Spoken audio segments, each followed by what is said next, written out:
How to protect our channel from man in the middle. We have to define solution for identity management.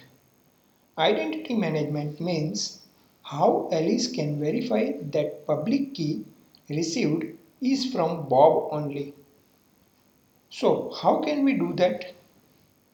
The solution is digital certificate.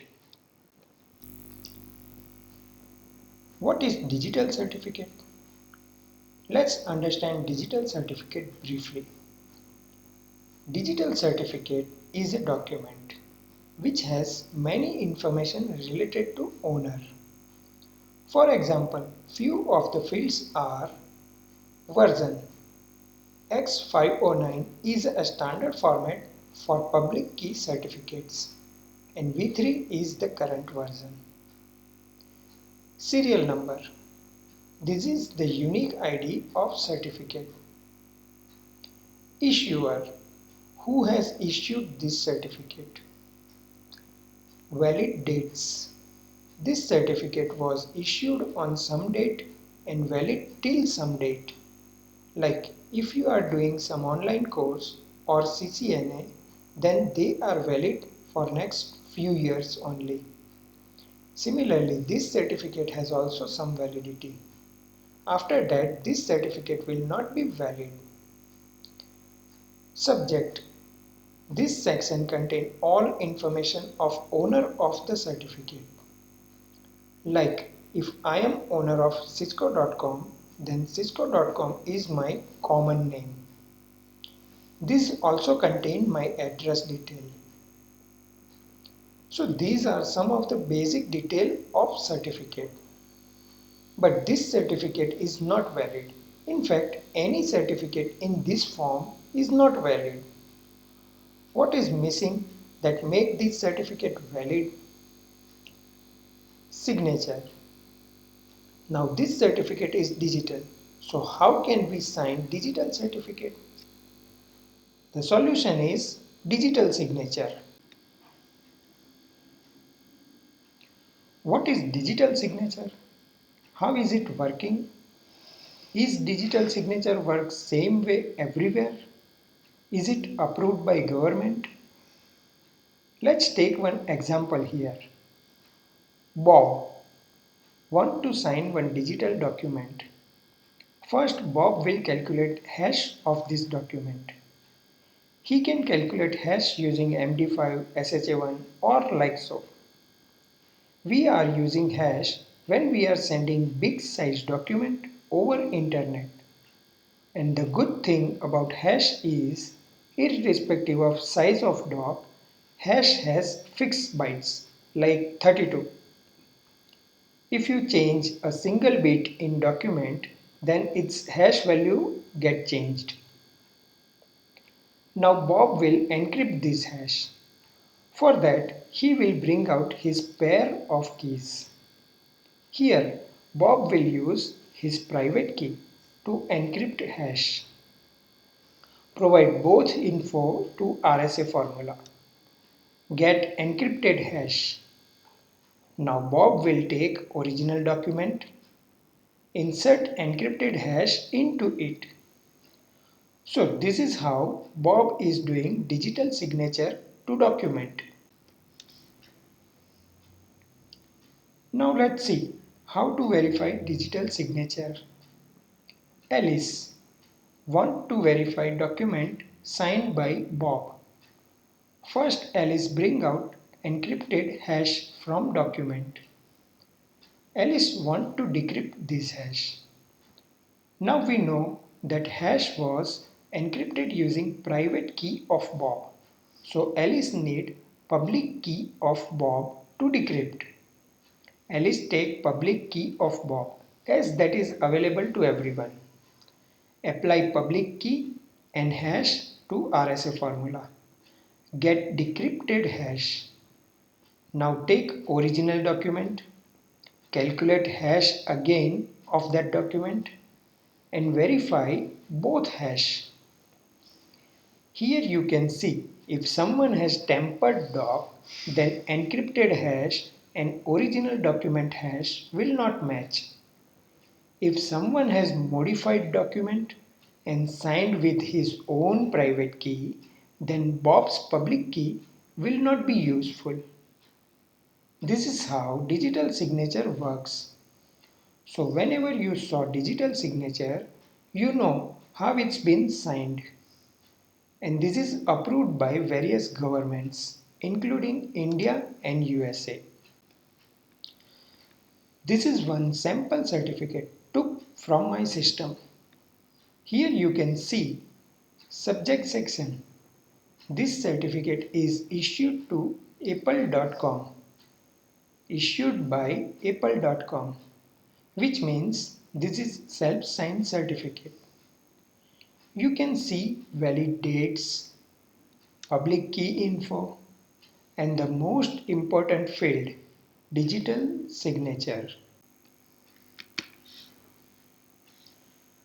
Now let's see how to use digital certificate. First, we will take a look at self-signed certificate.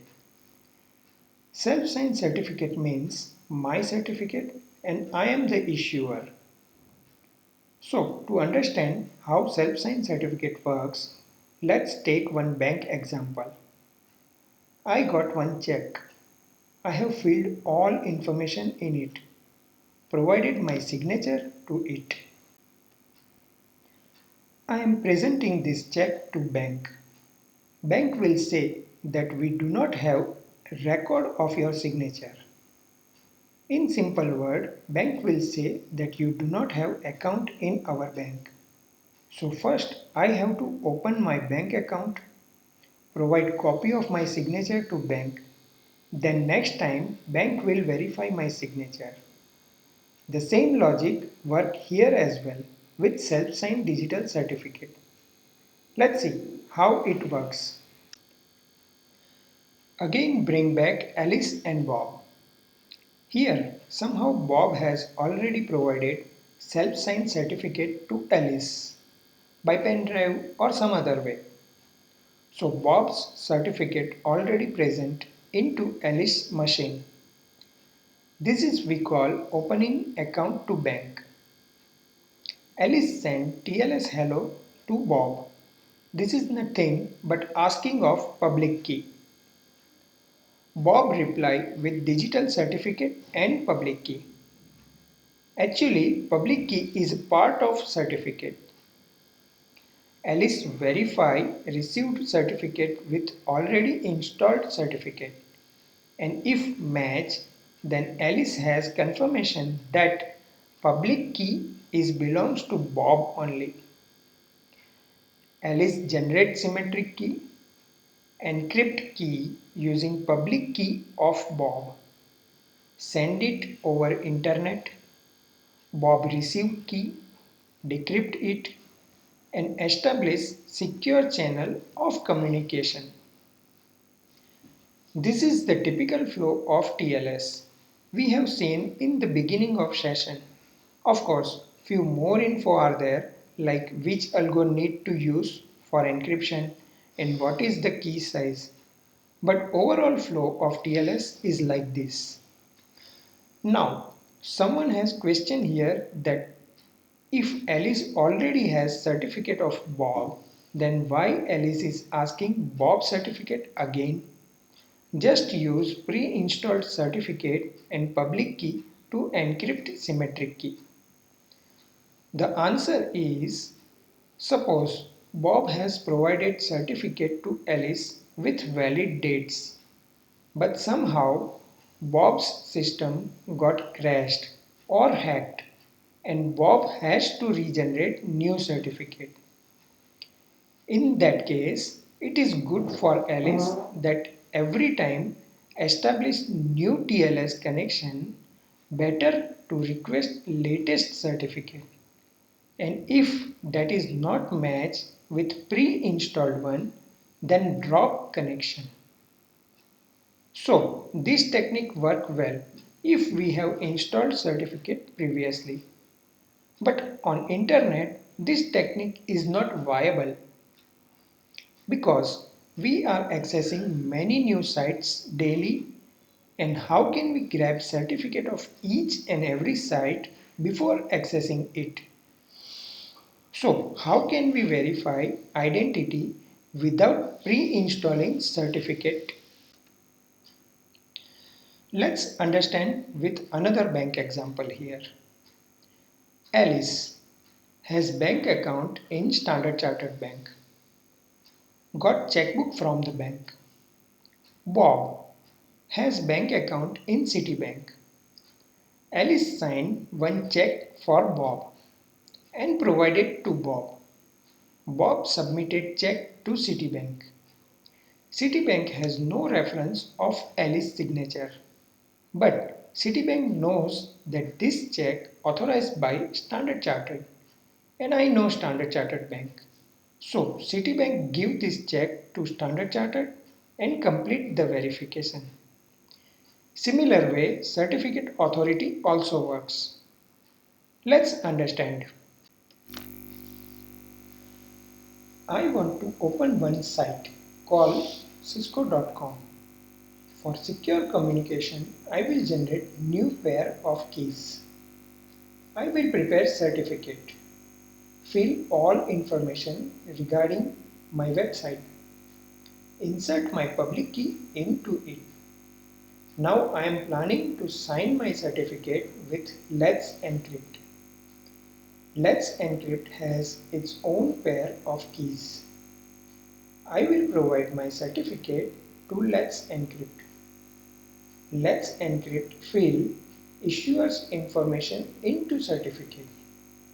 Sign certificate and provide me back. Now if someone opens cisco.com, then I will present this certificate to him. He will see that this certificate is signed by Let's Encrypt. So download public key of Let's Encrypt and verify my certificate. But the question is, why someone should trust Let's Encrypt? So how Let's Encrypt will establish trust? Let's Encrypt has his own certificate, and that certificate is signed by US government. But how I will get US government certificate? So this certificate is already present in your system. When you are installing web browsers like Firefox, Chrome or any operating system, it will come with around 200 pre-installed certificates issued by different governments around the world. This chain can have multiple intermediate CA certificate authority like Let's Encrypt, but final certificate must be present into your system.